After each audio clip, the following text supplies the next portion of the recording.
ਆਹੀ ਜੀ ਉਹ 52 ਸਾਹਮਣੇ ਜਿੱਥੇ ਰਾਜੇ ਕੈਦ ਸੀਗੇ। 6 ਲੈਣਾ ਤਾਂ ਅੰਦਰ ਬਣੀਆਂ ਵੀਆਂ ਨੇਗੀਆਂ। ਇਹ ਹੈਗੀਆਂ 8-8 ਥੰਮਾਂ ਦੀਆਂ ਨੇ। 8-5 8 ਛਿਕ 48 ਤੇ 48 ਥੰਮ ਤਾਂ ਇਹ ਆ, ਤੇ 4 ਥੰਮ ਇਹ ਆ। ਆਹ ਗੇਟ ਦੇ ਆ 4 ਥੰਮ।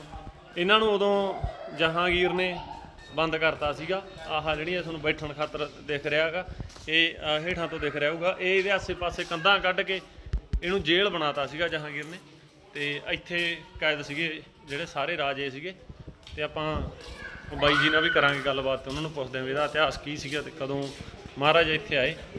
ਤਾਂ ਇਹਨਾਂ ਦੇ ਦੱਸਣ ਦੇ ਮੁਤਾਬਕ ਦੇਖਦੇ ਹਾਂ ਆਪਾਂ ਵੀ ਇਹ ਕੀ ਕਹਿੰਦੇ ਆ, ਵੀ ਕੀ ਗੱਲਬਾਤ ਹੈਗੀ। ਤਾਂ ਜਿਹੜੇ 52 ਥਾਂ ਉਹ ਬਾਹਰ ਹੀ ਆ, ਇਹਦੀ ਕੋਈ ਟਿਕਟ ਵਗੈਰਾ ਲਾਉਣ ਦੀ ਲੋੜ ਨਹੀਂ ਪੈਂਦੀ। ਇਹ ਆਪਾਂ ਨੂੰ ਬਾਹਰ ਹੀ ਮਿਲ ਜਾਂਦੇ ਕਿਲੇ ਤੋਂ। ਟਿਕਟ ਤਾਂ ਗਾਹਾਂ ਜੇ ਆਪਾਂ ਕੋਈ ਮੈਮੋਰੀਅਲ ਦੇਖਣਾ ਤਾਂ ਉਹਦੇ ਉੱਥੇ ਅੰਦਰ ਮਿਊਜ਼ੀਅਮ 'ਚ ਉਹਦੀ ਲੈਣੀ ਪੈਂਦੀ ਹੈਗੀ ਗਾਹਾਂ ਜਾ ਕੇ ਟਿਕਟੋਂ। ਮੇਰੇ ਨਾਲ ਦੇ ਸੱਜਣ ਗਏ ਉਧਰ ਨੂੰ, ਮੈਂ ਤੇ ਪਾਲਾ ਫੌਜੀ ਰਹਿ ਗਏ। ਇਹ ਬਾਈ ਜੀ ਇਹੀ ਹੈ ਨਾ ਉਹ 52 ਥੰਮ ਜੀ? ਇਹਦੇ ਬਾਰੇ ਦੱਸ ਦਿਓ ਥੋੜਾ ਜਿਹਾ। ਇਹ ਉਹੀ 52 ਥੰਮ ਹੈ ਜੀ? हाँ जी। नाले कहते वो अगे आ गए ये जो छवे बादशाह नहीं म्यूजियम च नहीं होगा। नाले कहते म्यूजियम ना म्यूजियम तो ये बाद में गवर्नमेंट ने कायम किया। ठीक है जी। और ये जहांगीर के समय में जो छवे बादशाह हरगोविंद साहब महाराज हाँ जी इस किले के ऊपर पधारे, हाँ जी, वो इन्हीं थम्मों से बमंजी राजाओं को हथकड़ी और बेड़ियों से मुक्त कराया था। ठीक है जी। ये बिच बिच वाले तो 40 थम है जी, 40 जी। ये बीच बीच के 48 या 48 हैं। ठीक है। 4 पिलर ये उनके गेटों के। 48 अंदर वाले जी, ते 4 वो पिलर है जी। इनके साथ जी उस टाइम जो जहांगीर था बांध रखा था इसके साथ। हाँ जी, जहांगीर थोड़ी बने थे, ऐसा जहांगीर ने राजे बने थे, बांध रखा था इसके। हाँ जी। ठीक है जी। इतिहास जे हरगोविंद पातशाह वो कितने गए थे जी? एक्चुअल जो छवे बादशाह हरगोविंद साहब महाराज का जो इतिहास है, हाँ जी, वैसे तो इस किले का जो इतिहास है वो आज से करीबन 1500 साल पहले।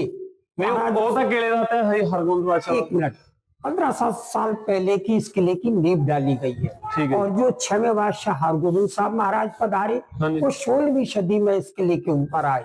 ठीक है जी। एक्चुअल में जहांगीर के शासन काल में जहांगीर का जो वजीर था चंदू, वो गुरु घराने से दुश्मनी रखता था।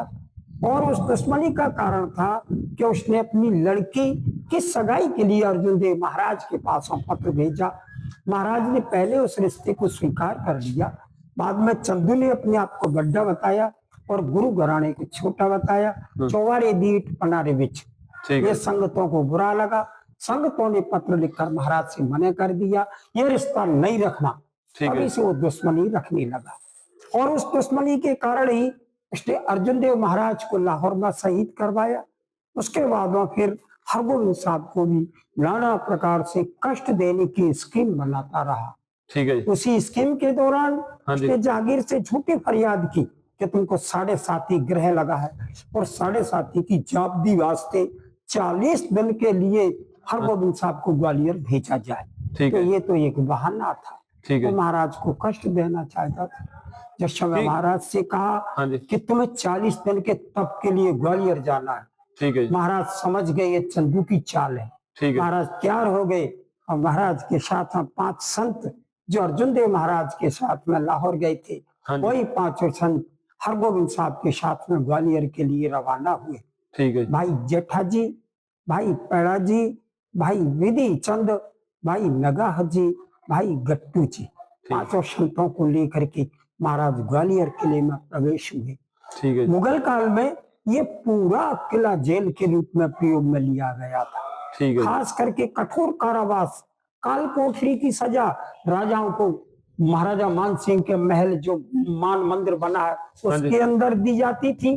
और बमंजे राजाओं को हथकड़ी और बेड़ियों के बीच में इस जगह पर बांध के रखा गया था। जैसे ही गुरु महाराज पधारे, महाराज को देख करके राजा रो पड़े। महाराज ने सभी राजाओं को धीर बंधाया कि मैं इस किले से जाऊंगा, आप लोगों को रिहा करा के ही जाऊंगा। महाराज को जो खाने का प्रबंध किया, उस खाने को महाराज ने स्वीकार नहीं किया, बमंजे राजाओं वितरण करवा दिया। और जो उनके साथ में संत आए थे, भाई जट्ठा जी, भाई पेड़ा जी, भाई विधि चंद, भाई नगाह जी, भाई गट्टू जी, वो नीचे जाकर किरत की कमाई, मेहनत से जो अन्न कमा के लाते, उसी अन्न की रोटी को महाराज ग्रहण करते। महाराज इस किले के अंदर सन 1609 से और 1612 तक 2 साल 3 महीने इस किले के अंदर रहे। और जहाँ गुरुद्वारा साहब बना है, महाराज ने वहां बैठ करके तप किया, इधर आकर के राजाओं को उपदेश और शिक्षाएं दी। जब ज्यादा समय हो गया तो उधर अमृतसर में गंगा माता जी को दुख हुआ। गंगा माता जी ने बाबा बुड्ढा जी से कहा कि तुम ग्वालियर जा करके और हरगोविंद साहब को लाया जाए। माता जी की आज्ञा पा करके बाबा बुड्ढा जी ग्वालियर आए। वो यहाँ आकर के उन्होंने पहले नगर कीर्तन किया, उसके बाद में इस किले के अंदर प्रवेश हुए। और यहाँ आकर उन्होंने भाई जेठा जी और पराजी से कहा कि कुछ शक्ति दिखा करके यहाँ से हरगोविंद साहब को ले जाया जाए। ठीक है। लेकिन सिख धर्म में शक्ति का प्रदर्शन करना गुरु का हुक्म नहीं था। फिर भी उन दोनों संतों ने माता जी की आज्ञा होने की वजह से जहांगीर को सपना दिया। जहांगीर पहले दिन नहीं समझ पाया, दूसरे दिन दोनों संत शेर का रूप धारण करके जहांगीर की छाती के ऊपर बैठ गए। डरावना सपना दिया। जहांगीर डर गया, घबराता हुआ अपने सपने का हाल अपनी बेगम मलका नूरजहां से कहा। नूरजहां बहुत समझदार थी। बोले तुमने किसी संत को कैद में रखा है? बोले मैंने हरगोविंद साहब को ग्वालियर भेजा था, मैं उनकी याद भूल गया। बोले जल्दी जाके वापस कर, नहीं तेरा राजपाट नष्ट हो जाएगा। जहांगीर दिल्ली से ग्वालियर आया, महाराज से विनती की। महाराज ने अकेला जाने से मना कर दिया। जितने बेगुनाह राजा हथकड़ी और बेड़ियों में बंधे हुए हैं, इनको रिहा करेगा। तो जहांगीर ने एक शर्त रखी कि महाराज आपका पल्ला पकड़ के जितने भी बंदे एक साथ इस गेट से निकल सकते हैं उनको मैं रिहा कर सकता हूँ। वो गेट आज सामने वाला गेट है? ये नहीं है, वो किले का जो बड़ा गेट है। अच्छा, वो नीचे वाला है जो यहाँ अभी आप आगे जाएंगे, ठीक है, वो बड़ा गेट बना है। ठीक है। उस गेट से जो जितने भी राजा निकल सकते हैं उनको मैं रिहा कर सकता हूँ।